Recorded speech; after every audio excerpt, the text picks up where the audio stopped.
I just figured I'd make a video on how I trim my brass. I know there's plenty of videos out there.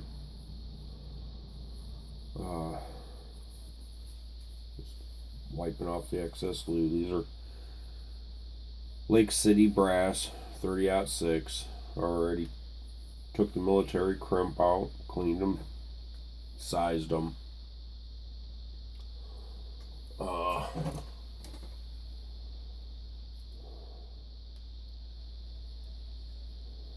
I don't even know what they are. I just automatically 3486.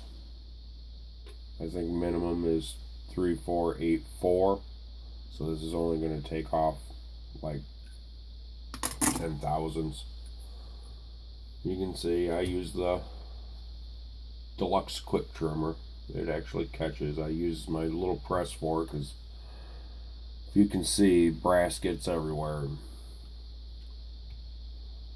Got a garbage can right below what I'm doing.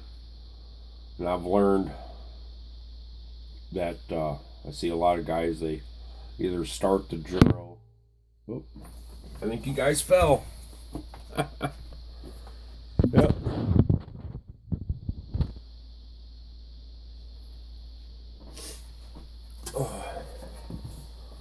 They either start the drill or they use the hand crank, and when you push it up, the button pops up on it, and then they start turning it down. Well, I've learned from my own mistakes that you don't want to do that. Simple fact is them cutters a grab before it's set down into place and just mangle your beautiful brass. So that's going to the scrapyard. But so I just take it all the way up. A lot of times I use the hand thing if I'm only trimming a couple that I've shot for hunting season or whatever. But I got a killer deal. I got 300 pieces of Lake City brass for $2 at the last gun show. So I don't know what it's all about. So I'm just sitting here going through all the steps, making it my own. And I push it all the way up with this drill on here. I don't have to worry about it popping up because it weighs enough. And I just hammer it, pull it down before I shut the drill off. Dump the shavings out. Now I'm just basically going for overall length. I do a very little chamfer. You can adjust it, the cutter. There's a dual spring system inside of the cutter part. Inside of here with a ball. And you can adjust that, and that adjusts your chamfer. Now I don't know if you can see that or not. Let me see if I can get it into focus. Come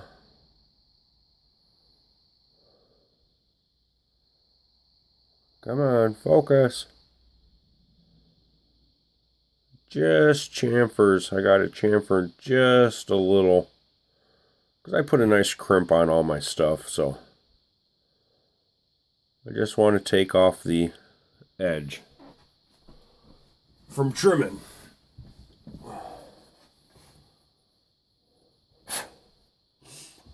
Oh, let's see. It was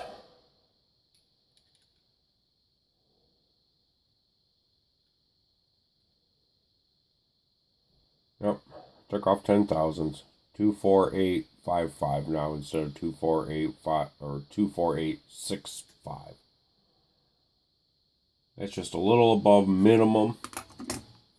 That's perfect. Wipe off the excess lube. I know don't use spray lube or anything like that. I actually use this stuff. And I just smear a little into a bag. And then I run a couple hundred cases. Excuse me, I gotta get a drink of coffee. If you can't tell, I'm pretty sick.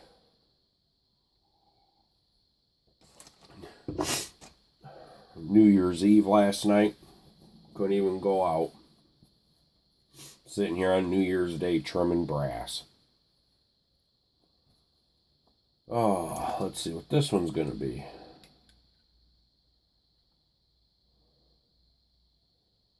.492.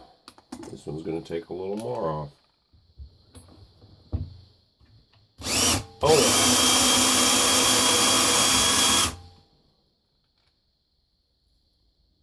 felt her grab that time.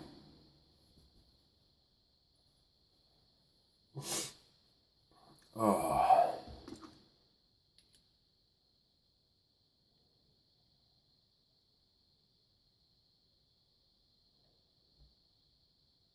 2.485.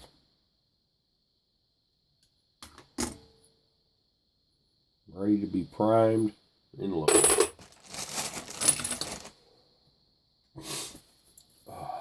We'll do one more for you before I shut you off. It's pretty simple. Used to do it with the plunger thing, and when I was growing up, my dad had a Lyman screw thing.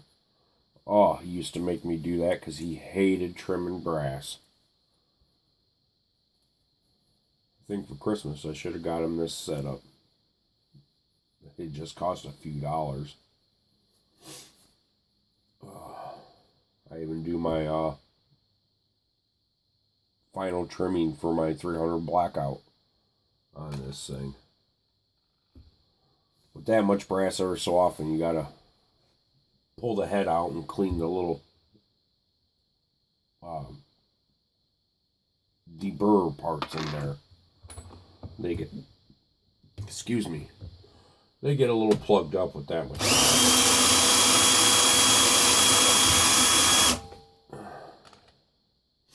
And I've learned doing it that way. Chamfers them really nice.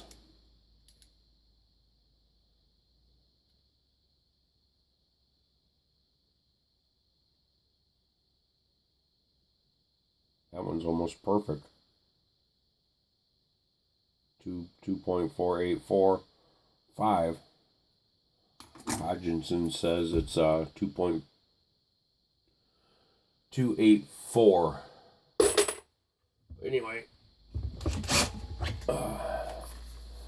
these little things, they do get clogged up once in a while. I just sit there and work it and get them. You see the brass. I don't know if you can see that, but it is falling out. They get clogged up and quit moving. They got to move freely. Otherwise, it will have a tendency of ruining a case. I'm not going to lie about it. As it will ruin a case if you don't pay attention to what is going on.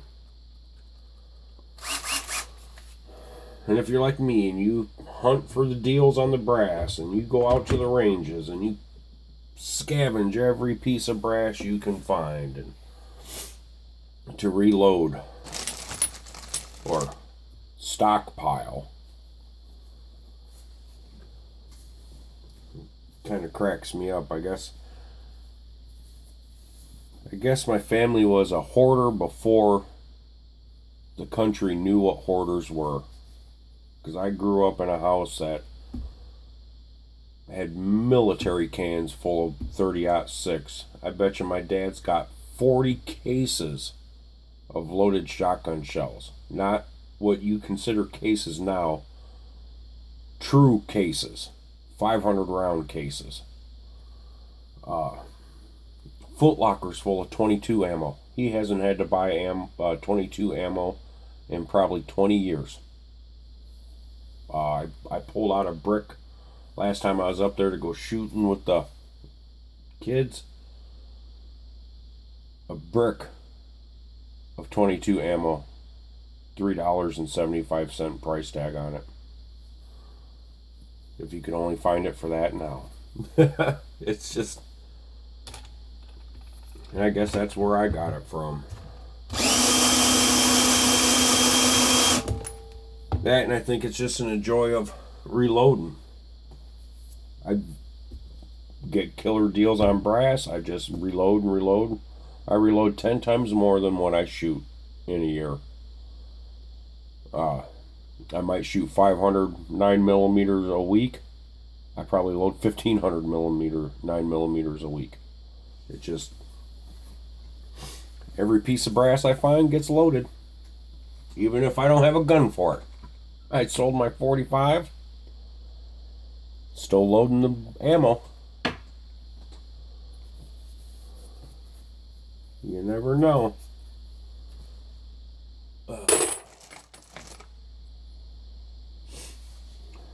Some of this brass had cracked heads when I was going through my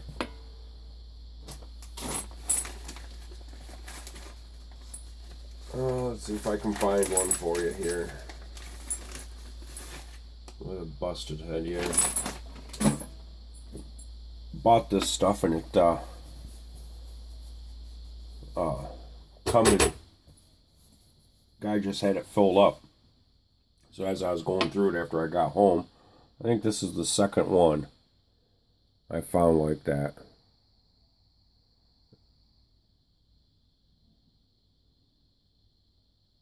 I better look to see if it's focusing for you.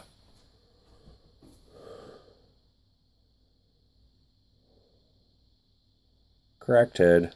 I think this stuff was shot out of a machine gun.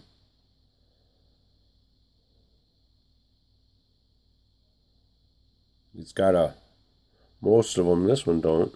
See the, I don't know if you can see that. No. It ain't wanting to focus. It's got a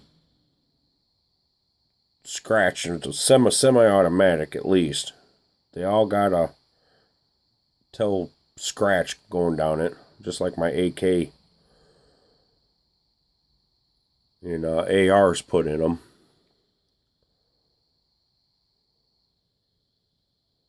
Come on, focus.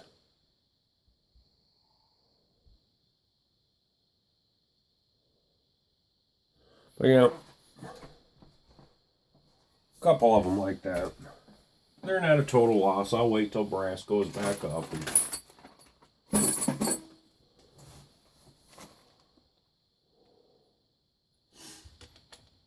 take them to the junkyard.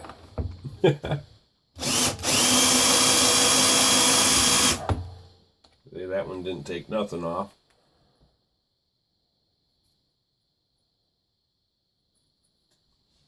Just deburred the edges.